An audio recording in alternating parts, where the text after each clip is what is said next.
You took the weekend off. You unplugged. You've been saying for weeks that you were going to do it, but you actually did it this time. You closed that laptop. You stepped away. You spent time doing something fun. Maybe you even went outside and did something that had absolutely nothing to do with your business. And it felt good, maybe even exhilarating. And then Monday morning came, and within an hour of sitting down at your desk, you felt it again.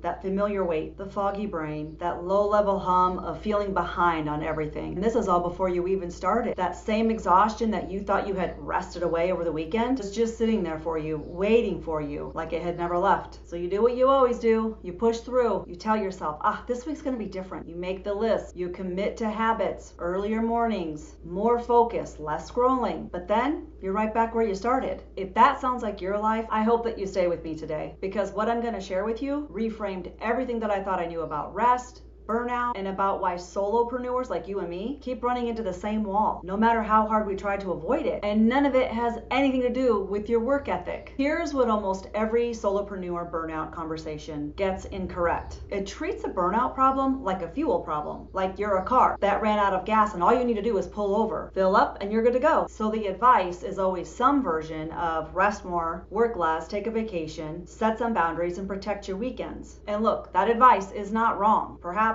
even needed and important. But if rest alone fixed burnout, it would stay fixed. But as you may already know, for us solopreneurs, we know that it doesn't. You rest and then burnout comes right back, sometimes within days, sometimes within hours of returning to your desk. And that's not a character flaw. That is not a sign that you're doing something wrong or that you're not cut out for being an entrepreneur. All that is information. That's a sign that the root cause of your burnout hasn't been addressed. Because here's what nobody tells us.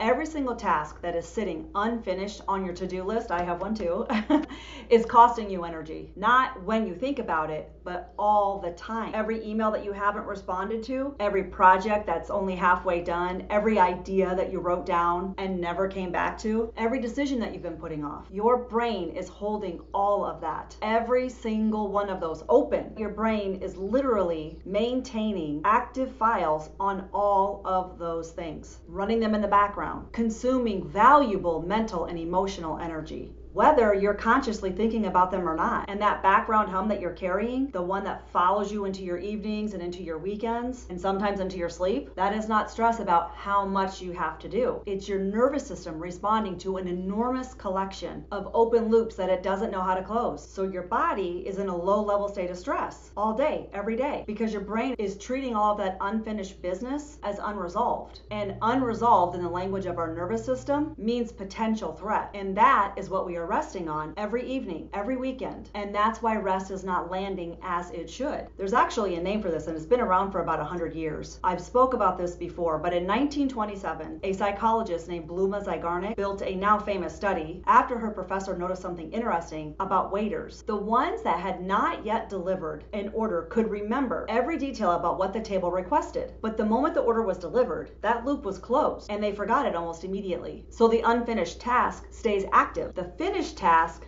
was released. So Bluma took that observation back to her research and confirmed it in study after study. People remember uncompleted tasks significantly more than completed ones because the brain treats unfinished tasks like an itch it cannot scratch. It keeps returning to it, flagging it, keeping it alive in the background until it gets resolution. That's the Zeigarnik Effect. And here's where it gets really interesting for solopreneurs. We're not dealing with one or two open loops, are we? No, we're dealing with dozens, maybe hundreds. Client work, marketing emails, content, finances, ideas you want to do someday, systems you know need fixing, things you promised yourself that you would do once things slowed down. Every single one of those is an active file that your brain is maintaining and your nervous system is responding to as unresolved. All at once, all at the same time. This is why when you sit down on a Sunday afternoon with nowhere to go, no plans, nothing really urgent happening, you still feel vaguely stressed or like you're missing something, you're forgetting something. There's nothing acutely going on, but again, your nervous system is not responding to what is happening right now. It's responding to every open loop that you're carrying. And that collection of unresolved things is enormous. There's even been some sleep science studies that have been done on this. Sleep researchers have understood for decades that REM sleep is not passive. Your brain is not shutting off, but instead during REM sleep, it's actively replaying and interpreting the emotional weight of your day, working through what you live so you are not carrying the full load into tomorrow. That is a biological process that your body runs every night, whether you're aware of it or not. But our brains need something similar to run in the day, not just while you sleep, but actual working hours. In the late 1990s, a neurologist named Marcus Raichle at Washington University made what he described as an accidental discovery. He was studying brain activity during focused tasks when he noticed something unexpected. Certain brain regions were just as active during rest as they were during effortful work. So he had stumbled across what we now call default mode network, or DMN, which some of you may have heard of. And what the default mode network does is remarkable. When you're not focused on a specific task, when your mind is wandering, when you're daydreaming, or when you're in the shower and an idea just arrives out of nowhere, that's your default mode network, running, processing, integrating, doing for your waking hours what REM sleep does during your sleeping hours. Our brains have a built-in processing system that runs on unstructured time. And if you never give it the unstructured time, it never gets to run. And then there is what neuroscientist Daniel Levitin found, which might be the most uncomfortable part of this whole conversation, at least for us solopreneurs. His research showed that constantly switching between tasks, which honestly can easily be the daily reality for a person running a business all on their own. But what he found is that by doing that, constantly switching tasks, it raises cortisol levels in the brain. And that, my friends, raising that cortisol level in the brain is the primary stress hormone. And when your cortisol chronically is elevated, even at low levels, you feel anxious. You feel depleted. You feel reactive or irritable, like you can't quite catch your breath. Even on days when nothing particularly bad has happened or is occurring. Think about what a normal solopreneur workday looks like. You're answering an email, then you're switching to a client project, then you're remembering something that you forgot, then you're checking your phone, then back to the project.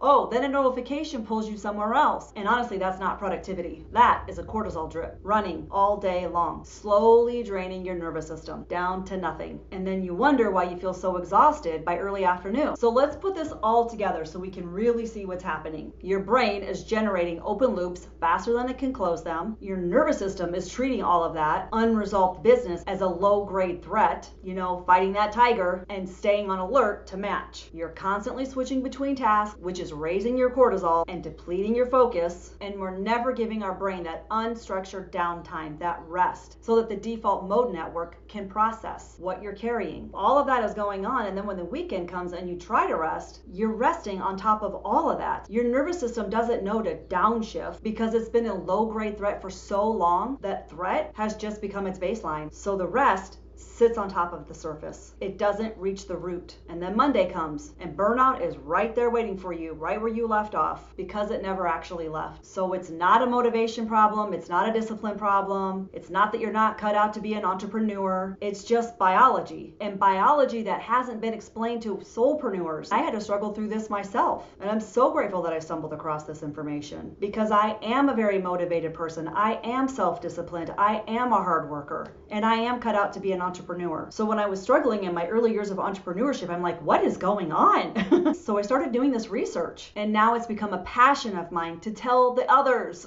to tell you, because nobody is explaining this to us. And it's one of the things that frustrates me about solopreneur burnout. It's not just about strategy. It's a capacity issue too. So here's what I hope that you take away from today. Rest is not something that you earn at the end of a productive day. Rest is not a reward for finishing your task list. You do not get to rest only when things calm down, because if you're a solopreneur, there's very few moments where they actually calm down. And I get it. I used to live and teach this to my children. Work before play, and that whole mentality. I would never sit down until I felt like it was time, which was very rare. But thankfully, I've learned a different way of living. And I've learned some new truths, that rest is a biological requirement. It is the mechanism that our brain uses to process what we're carrying. Close those open loops, lower that cortisol, and restore our capacity to to actually function. So when you treat rest as optional, you're not just pushing through. You're actively working against your own nervous system. And this is something that I teach inside my Strategic Blueprint Accelerator program. The concept of an unscheduled hour. 1 hour of your week that is intentionally unscheduled. 1 hour. That's only 60 minutes out of the 10,080 minutes that you get in a week. And not a break between tasks. That's not what we're talking about here. Not scrolling on your phone. Not catching up on something that you've been avoiding. 1 hour with no output requirement, where your brain is allowed to wander wherever it wants to go. This is you giving your default mode network the unstructured time it was designed to operate in. This is where your best ideas come from, my friend. It's not from the grinding. It's from the wandering of your mind. It's where you stop asking your brain to produce and you let it process instead. And when you start treating that hour like a non-negotiable in your business and a part of how you run your business, not as a luxury, not when everything gets done or when you feel caught up, but a real scheduled part of your week, something shifts. The background hum gets quieter. The Monday morning weight begins to lift. Maybe not all at once, but over time it will. And I can attest to this. So my friends, rest is strategy, not a nice to have, because your brain is literally designed to do its most important work during it. If any of this sounds a little bit familiar to you, if that background hum has been in your life, if you've been pushing through and wondering why the burnout doesn't just go away, the next step I suggest is the Sacred Systems Audit. It's a free 5-minute resource found at systemsanctuarymethod.com, and it will show you exactly where the friction is living in your business backend, because most of the open loops that are creating that low-grade nervous system alarm are connected to the business systems that do not have a home yet. Things that are living in your head because they haven't been placed where they belong. This audit will help you see exactly where they are and how to address them. The link will be in the description. And if you're ready to build your business backend system that actually works with your nervous system instead of against it, including how to implement rest as your strategy, we do that together inside Strategic Blueprint, which is my 5-week accelerator program. You'll find the link for that in the description as well. And if today's video resonated with you, I have a feeling this next one will as well. It goes deeper into one specific thing that is probably draining your energy before lunch. And most solopreneurs don't even know what's happening. I'll link it right here as well. All right, I'll see you in the next one. Stay gold, my friends.